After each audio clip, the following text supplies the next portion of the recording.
시청자 여러분 안녕하십니까? KNUBS 뉴스데스크를 시작하겠습니다. 국립공주대학교 제55대 총학생회 온빛이 다가오는 12월 31일을 끝으로 임기를 마무리합니다.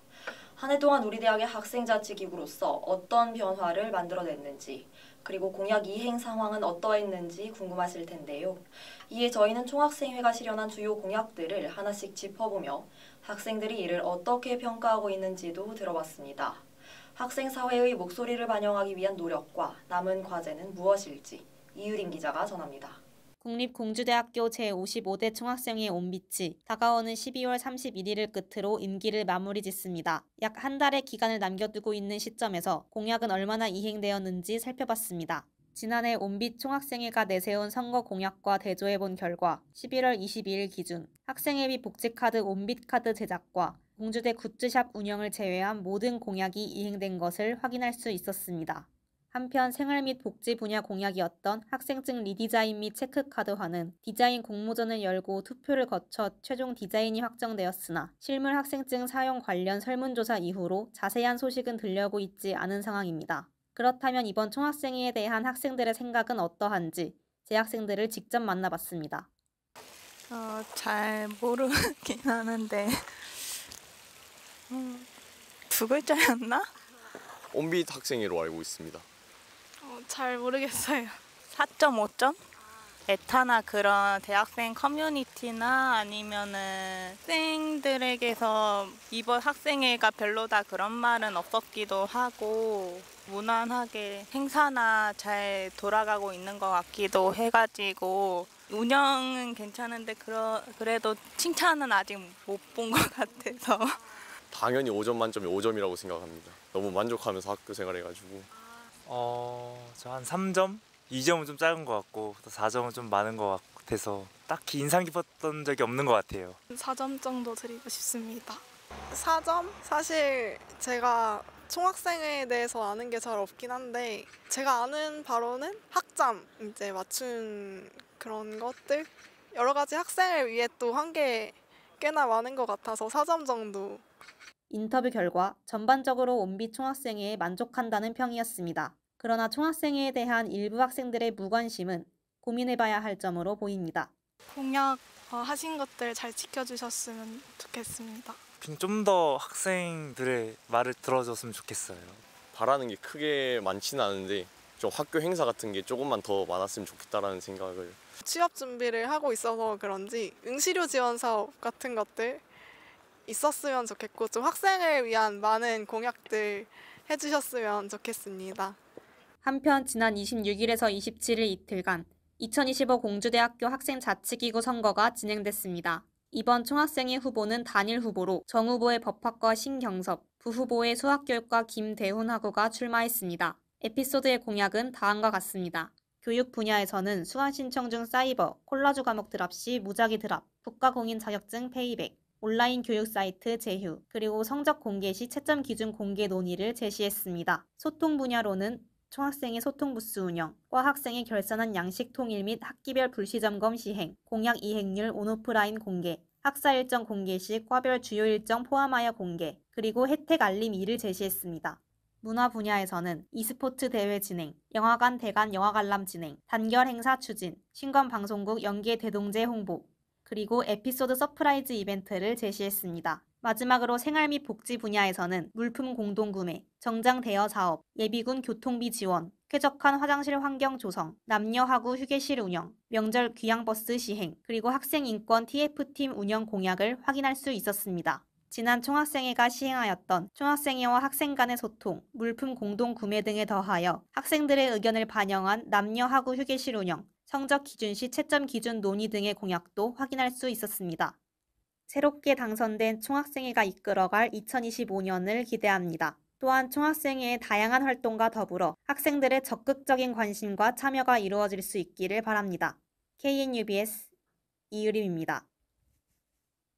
다음 소식입니다. 최근 대학 행사에서 흔히 열리고 있는 번호팅이 학내의 새로운 문화로 자리 잡아가고 있습니다.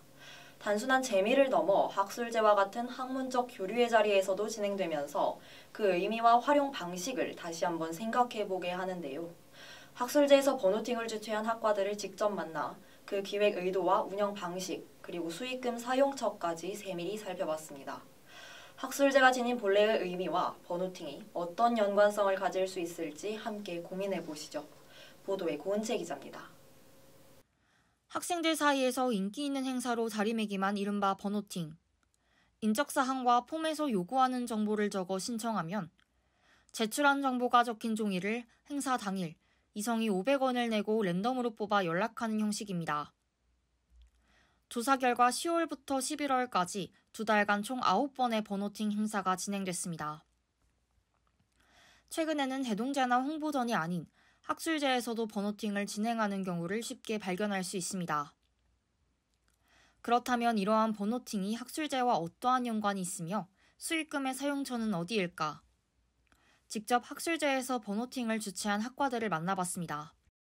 이제 많은 사람들 더 참여하게 하려고 마루공원에서 장소를 잡았는데 아무래도 이제 버노팅을 하면 사람들의 관심도 많아지고 좀 더 오는 김에 같이 참여도 하고 가는 그런 취지에서 버노팅도 같이 진행했습니다. 저희가 그냥 일반적인 그냥 버노팅 말고 저희가 경제적인 활동 관련해서 버노팅을 좀 살짝 바꿔서 했거든요. 상관이 크게 있다고는 못하겠지만 그래도 좀 이렇게 변형을 해가지고 이렇게 좀 차별점을 줬다. 돈을 벌 목적으로 하는 건 아니고요. 근데 그냥 학과 일을 하는데 그냥 이제 필요한 돈을 좀 충당한다 느낌으로 그쪽에다 사용을 할 것 같습니다. 지리학과 또한 학생들의 흥미를 이끌기 위해 올해 처음으로 학술제와 함께 버노팅을 진행하게 됐다고 밝혔습니다. 이러한 버노팅이 전공 특성과 부합하는 내용으로 실시된 것인지에 대해서는 지리 퀴즈를 맞추면 번호 뽑기 기회를 부여하는 방식이라는 설명입니다. 또한 수익금은 따로 없다고 밝혔습니다. 컴퓨터 교육과에서 운영한 버노팅은 인공지능이라는 전공 특성과 연관지어 학생들이 직접 개발한 프로그램이라는 이야기를 들을 수 있었습니다. 인공지능 버노팅은 일단 저희 학생들이 오로지 다 기획부터 개발을 했고요. 실제로 버노팅은 다 이제 종이로 하잖아요. 그래서 그 종이랑 완전한 차이점이 있긴 해요. 그러니까 저희는 완전히 랜덤으로 돌리는 건 랜덤으로 돌리고, 그리고 인공지능 버노팅은 유사도를 측정을 해줘요. 그러니까 내가 뽑는 사람이면 뽑는 사람과 넣어놓은 사람의 질문을 똑같이 해두고 그걸 유사도를 측정하는 알고리즘 저희가 만들어서 넣어놓은 거라. 그리고 이번에 버노팅의 수익은 과 끝나고 뒤풀이 회식에서 40% 사용했고 나머지 60%는 이제 다시 학생회비로 적립하는 식으로. 이처럼 학술제의 버노팅을 이용한 학생 참여 유도 방식이 늘어나고 있는 가운데 학문적 교류와 연구 성과를 공유하기 위한 행사인 학술제의 취지에 과연 적합한 것인지, 그렇다면 어디까지 그 허용점이 될 수 있는지 고민해 볼 필요가 있어 보입니다. KNUBS 고은채입니다. 다음 소식입니다. 캠퍼스 곳곳에 걸린 취업 축하 플래카드가 유난히 눈에 띄는 요즘입니다. 우리 대학 법학과 역시 취업과 관련한 의미 있는 성과를 이어가고 있습니다. 재학 중 공무원 시험에 합격한 학생의 경험담을 통해 수험 생활을 하며 겪은 어려움과 이를 극복하기 위해 선택한 전략들, 그리고 목표를 향해 나아가는 과정을 조명해봤습니다.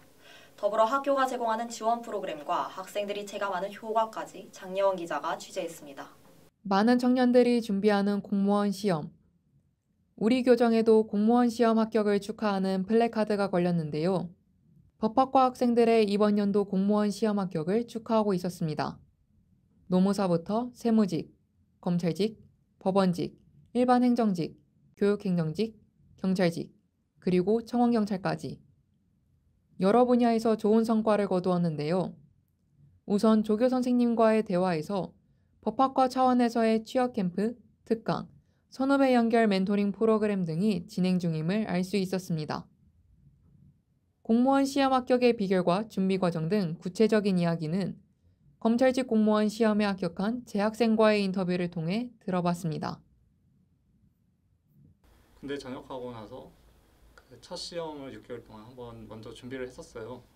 그 첫 시험은 뭐 시험 삼아 보는, 그러니까 경험 삼아 보는 느낌으로 그냥 가볍게 준비했었는데, 그냥 뭐 인터넷 강의 보고 기본적으로 이제 기본 강의 다 완강하고 그렇게 한번 시험 봤었는데 그걸로는 좀 부족한 것 같더라고요. 그러고 나서 이제 다시 이제 복학을 하고 그때부터는 또 똑같이 기본 강의 한 번 더 완강하고 그 다음부터는 커리큘럼에 따라서 기출 회독하고 이제 하프 모의고사, 실전 동영 모의고사 이런 걸 이제 다 기출 회독 위주로 이제 좀 방향을 바꿨더니 점수가 나오게 된 것 같아요. 시험 공부할 시간표를 제가 짰었어요. 그래서 6시부터 적어도 10시까지는 하자 이런 생각으로 일단 큰 틀을 정하고 그 틀에 따라서 이제 굳이 거기에 이제 강박돼서 그걸 꼭 따라가야 하는 건 아니더라도 큰 틀에서는 이제 그걸 따라가자는 생각으로 했었고 6시에는 일어나자마자 단어 공부 위주로 했었고 암기 과목들 한국사 시기 암기나 법 과목 암기 그리고 영어 단어 한자 성어 이런 것들 암기를 주로 했었어요. 그 학원 강사님의 커리큘럼대로 인터넷 강의를 보는 거다 보니까 그 이제 일정이 안 맞을 때가 있어요 강사님하고. 그래서 이제 학원 시강생들은 지금 뭘 공부하고 있지 이런 게 좀 비교되고 괜히 나는 늦은 게 아닌가 이렇게 좀 고민했던 것 같은데 그래도 그냥 내가 짠 계획이 괜찮을 거다 이렇게 생각하고 그 계획대로 끝까지 한번 했었던 것 같아요. 아, 네 맞아요. 저는 그 원래 목표가 7급 합격인데 이제 7급 전에 미리 이제 안전하게 9급 합격을 해두면 좋을 것 같다 생각해서 처음에 이제 전역하자마자 9급, 7급 병행을 공부했어요. 그런데 이제 좀 벅차니까 그 다음부터 9급을 위주로 공부하기 시작했고 이제 9급이 붙었으니까 이제는 7급에 지금 집중하고 있습니다. 조교 선생님 통해서 학교에 진영원이라는 이제 공무원 육성 그런 프로그램이 있는 걸 알고 조교님 통해서 진영원을 이제 가입하게 되었어요. 진영원에서 이제 교재 구입비 아니면 장학금 이런 거를 지원해주고 수업 공간도 제공해주고 그런 점에서 도움받았고 특히나 이제 모의고사를 실시하게 하는데 매달 모의고사를 통해서 현재 저의 공부 상태가 어느 정도인지 그런 걸 좀 되짚어보는 그런 게 도움이 되는 것 같아요. 현재는 역시 9급 준비하는 거랑 똑같이 학업과 병행해서 7급 준비를 하고 있습니다. 시험 기간에는 좀 수험 공부는 좀 뒤로 미루고 중요도를 좀 높은 것을 따로 정해서 학교 시험에는 그 시험 기간 학교 시험에 하고 있는 생활을 하고 있습니다. 제가 학교 활동에는 좀 소홀히 하고 수험 공부에만 집중했던 면이 있어서 좀 학교의 추억이 좀 부족한 상태인데 학교에서 경험도 쌓고 그리고 추억도 만들고 나서 수험 공부를 시작해도 늦지 않다고 생각합니다. 그리고 그러한 활동들이 나중에 공무원 시험, 필기 시험 합격하고 나서 이제 면접 시험에서 소개할 수 있는 경험들이 되니까 학교 생활도 열심히 하는 게 중요하다고 생각합니다. 그리고 공무원 수험생이 되고자 하는 분들은 기계적으로 이제 공부만 무조건 하기보다는 그냥 오늘 하루는 컨디션이 안 좋거나 집중이 안 되는 날은 그냥 하루 쉬고 다음 날부터 뭘 해야 될지 그런 걸 한번 계획하는 그런 날도 한번 가지는 것도 중요하다고 생각합니다. 그리고 가장 강조하고 싶은 점인데 시험에서 실수도 하나하나가 엄청 크기 때문에 실제 본인의 이번 시험에서의 실수도 말씀해 주셨는데요. 13번 문제 제가 마킹 실수한 거에 딱 이렇게 보여주더라고요. 이외에도 문제를 잘못 본 실수 등을 언급하며 검토의 중요성을 전했습니다. 법학과의 취업 현황과 재학생의 생생한 수험 생활 경험담이 학우 여러분의 희망찬 미래에 도움이 되길 바랍니다. KNUBS 장예원입니다. 다음 소식입니다. 11월에는 예술대학의 졸업작품 전시회가 잇따랐습니다. 졸업작품 전시회는 그동안의 노력을 결실로 보여주면서 새로운 도약을 알리는 중요한 행사인데요. 게임 디자인학과는 부산 G스타 전시회에서 12개의 졸업작품을 선보였고 그중 일부 게임은 이미 공모전에서 주목받아 정식 출시를 목표로 하고 있습니다. 만화 애니메이션 학부는 서울 인사동 마루아트센터에서 주얼리 금속디자인학과는 국립공주대학교 백제교육문화관에서 각각 전시회를 열고 갈고 닦은 실력을 바탕으로 만든 창의적이고 개성 넘치는 작품을 선보였습니다. 다음 소식입니다. NH농협은행 공주대 지점 부근에서 웅비학생회관으로 이어지는 계단은 현재 장애인 편의시설 설치 공사로 인해 통행이 제한되고 있습니다. 이 자리에 설치되는 엘리베이터는 인권센터와 창업동아리실이 위치한 2층으로 이어질 예정입니다. 우리 대학 시설과에서는 갑작스러운 한파 때문에 공사 일정에 차질이 생기게 될 가능성도 배제할 수는 없으나 계획보다 늦어지더라도 올해 말까지는 공사를 최대한 마무리할 예정이며 내년 초부터는 엘리베이터 운행이 가능할 것이라고 전했습니다. 마지막 소식입니다. 2025년도 학생자치기구 선거가 모두 마무리됐습니다. 투표는 지난 11월 26일부터 27일까지 양일간 온라인으로 진행됐습니다. 먼저 총학생회에는 신경섭, 김대훈 후보로 구성된 에피소드 선거운동본부가 단일 후보로 출마하여 선거 시행 세칙에 따라 총 유권자 과반수 이상의 투표와 투표권자 과반수 이상의 찬성으로 당선됐습니다. 사범대학, 간호보건대학에서도 단일 후보가 출마했고 이변 없이 당선이 확정됐습니다. 한편 인문사회과학대학과 예술대학의 경우 입 후보자가 없어 비상대책위원회가 운영될 전망입니다. 앞으로 2025년 학생자치기구에서 어떤 새로운 비전을 제시할지 지켜봐야겠습니다. 새로운 학생회들의 향후 계획과 활동에 대해 계속해서 전해드리겠습니다. 올해 마지막 KNUBS 뉴스데스크는 또한 저의 마지막 진행이기도 합니다. 지금도 KNUBS는 공주대학교의 발전과 학우 여러분의 알 권리 보장을 위해 최선을 다하고 있습니다.